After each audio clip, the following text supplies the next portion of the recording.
لے لی گئی تھی وہ ان کو واپس کر دی جائیں گی، لیکن جو 400 تولہ سونا کیش ان کو واپس نہیں کیا جائے گا۔ اس پٹیشن میں یہ الزام بھی لگایا کہ زبردستی 4 کروڑ روپیہ کیش بھی لیا گیا تھا،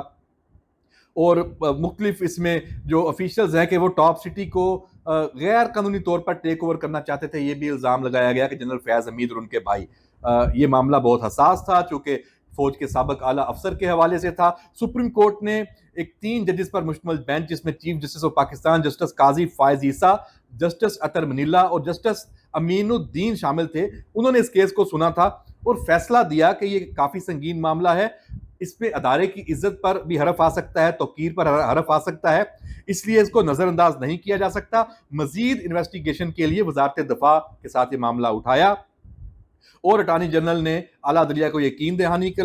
دلائی کہ اس معاملے پر مکمل تعاون کیا جائے گا اور قانون کے مطابق اس کے اوپر ایکشن لیا جائے گا۔ بعد میں یہ ہوا کہ جو اعلیٰ عدلیہ کے احکامات کے مطابق وزارت دفاع کی ہدایات کی روشنی میں پاکستان فوج نے جو اس کے اندر اپنا احتساب کا ایک عمل ہے بہت اعلیٰ ترین سطح پر، اس سے بڑی کوئی اور مثال نہیں ہو سکتی، اس میں ایک ہائی لیول جو ادارہ جاتی جو انکوائری ہے وہ اس میں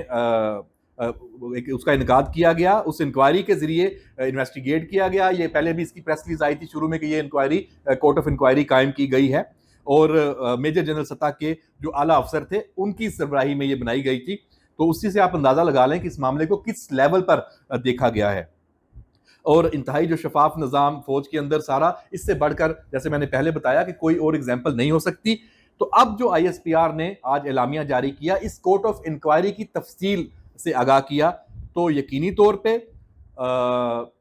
ہم آج کہہ سکتے ہیں کہ سابق جو D G I S I ہیں لیفٹیننٹ جنرل ریٹائرڈ فیاض حمید، ان کے خلاف جو الزامات تھے وہ کسی حد تک ثابت ہوئے، اسی وجہ سے تدریبی کارروائی جو شروع کی گئی۔ لیکن اس دوران کچھ ایسی چیزیں سامنے آئیں، کچھ ایسے معاملات سامنے آئے، پہلے سوشل میڈیا پر کیا سرائیاں تو ہوتی تھیں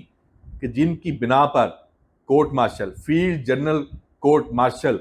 اس کا آغاز کیا گیا جنرل فیاض حمید کے خلاف۔ اس وقت وہ فوجی تحویل میں ہیں، انہیں فوجی تحویل میں لیا جا چکا ہے، کورٹ مارشل کیا جا رہا ہے۔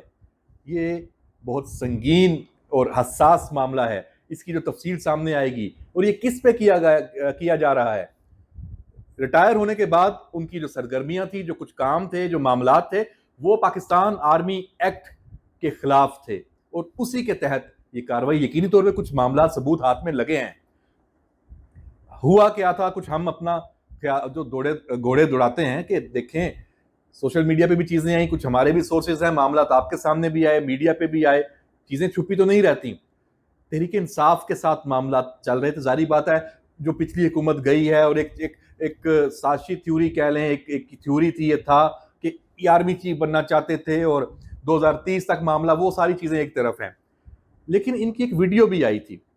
الیکشن میں، اپنے بھائی جو پی ٹی آئی کے ٹکٹ ہولڈر تھے وہاں تقریر کرنے کی اور سیاسی سرگرمیوں میں حصہ لینے کی۔ میں سمجھتا ہوں ایک تو یہ ثبوت بھی موجود ہیں کہ یہ معاملہ یقینی طور پہ جڑا ہوا ہے تحریک انصاف کے ساتھ، اس کورٹ مارشل کا معاملہ یقینی طور پہ جڑا ہوا ہے عمران خان کے ساتھ، اس کورٹ مارشل کا معاملہ جنرل ریٹائرڈ فیاض حمید کا وہ جڑا ہوا ہے پاکستان میں اس وقت جو سیاسی عدم استحکام ہے اس کے ساتھ۔ تو اس کا جب نتیجہ نکلے گا، اور جنرل ریٹائرڈ فیاض حمید جب اگر اس میں کوئی اور راز کھولتے ہیں، کیونکہ ان سے بہتر تو کوئی نہیں جانتا کہ آج جو پاکستان میں ہو رہا ہے وہ کیوں ہو رہا ہے، تو اس قوم کے سامنے، عوام کے سامنے، دنیا کے سامنے کچھ ایسی چیزیں سامنے آئیں گی کہ جو شاید ابھی ہم نے صرف قیاس رائیوں میں بھی ان کا تذکرہ نہ سنا ہو۔ تو ہمیں سب کو انتظار ہے یہ کورٹ مارشل کی کارروائی آنے والے مہینوں میں یہ مکمل ہوگی، یقینی طور پہ ایک تیز رفتار عمل ہے، یہ جلدی مکمل ہوگا، اور جب اس کی کارروائی مکمل ہوگی تو ہمیں ایک ہی سورس ہے جو ہمیں بتائے گا، اور وہ سورس ہے آئی ایس پی آر۔ وہاں سے ہمیں یہ چیز پتہ چلے گی، جس طرح آج انہوں نے نہیں چھپایا، اعلامیہ جاری کیا اور بتایا کہ فوج نے، آرمی چیف نے، جی ایچ کیو نے، پاک فوج کی قیادت نے کیا مثال قائم کی ہے۔ تو جناب یہ معاملات اس طرف جا رہے ہیں، چیزیں بہت ہیں، اور باقی جو اڈیالہ سے معاملات سامنے آئے ہیں، خبریں آئی ہیں کہ عمران خان صاحب فرما رہے ہیں کہ پتہ نہیں کیا ہونے لگا ہے، اور بنگلہ دیش کے ساتھ ملا رہے ہیں، اور یہ پھر دوبارہ پاکستان کے عوام کو، طلبہ کو اپنی فوج کے ساتھ لڑوانے جا رہے ہیں، ایک اور کوشش کرنے جا رہے ہیں۔ بہت افسوسناک ہے۔ 9 مئی سے نہیں سیکھا، یہ کچھ 9 مئی سے بھی بڑا کرنا چاہتے ہیں، دعوے کیے ہیں انہوں نے، اور اس کے بعد کچھ ہو جائے تو پھر یہ مکر جائیں گے کہ میں نے نہیں کہا تھا۔ حالانکہ جو آج انہوں نے کہا ہے، جو آج ان کی باتیں ہیں، جو آج ان کی دھمکیاں ہیں، وہ ریکارڈ پہ آنی چاہیے، اور ان سے لکھوا لینا چاہیے کہ یہ میرا بیان ہے۔ کل کو مکرے نہ پھر، جیسے پہلے 9 مئی سے اپنے آپ کو انہوں نے فاصلہ دیا کہ ہم نے تو یہ نہیں کیا، کبھی مان جاتے ہیں، کبھی مکر جاتے ہیں۔